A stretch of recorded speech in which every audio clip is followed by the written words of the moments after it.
কি জানেন তো, আমাদের অনেক কিছু পরিবর্তন হয়ে গিয়েছে।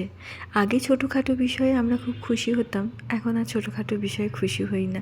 অনেক কিছু বড় কিছু আশা করি আর তা নিয়ে ভাবতে থাকি। আগে শুধু রবিবার মাংস হতো, সেই রবিবারের অপেক্ষায় থাকতাম, সে এক সুন্দর অপেক্ষা।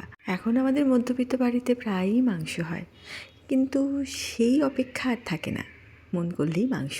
তাই এই সমস্ত ছোটোখাটো রান্না আমরা আমাদের রান্নাঘর থেকে হারিয়ে ফেলছি। যেরকম আজকে আমার রান্নাটা, বড়ি দিয়ে বাটি চচ্চড়ি। ভালো বড়ি সর্ষের তেলে ভেজে তুলে রাখতে হবে। সেই বড়ির মধ্যে কাঁচা লঙ্কা দিয়ে পোস্ত বাটা, নুন, একটুখানি চিনি, একটু হলুদ আর সর্ষের তেল দিয়ে একটু জল দিয়ে ধিমে আঁচে বসিয়ে দিন। আমার পুরনো বাড়ির কথা অনেকেই জেনেছেন ইতিমধ্যে। আমার পুরনো বাড়িতে একটা তোলা উনুন ছিল। উনুনটা বেশ বড়।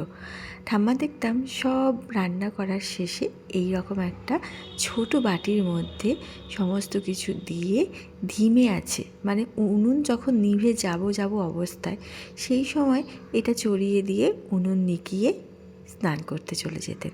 উনুনের আঁচ যেহেতু নিভু নিভু, আর এই রান্নাটা স্পেশালি কোনো হাতা, চামচ বা খুন্তির দরকার হয় না, একে নাড়ানাড়ির কোনো দরকার হয় না। আমি শুধু আপনাদেরকে ঢাকা খুলে দেখাচ্ছি আপনাদের দেখানোর সুবিধার্থে।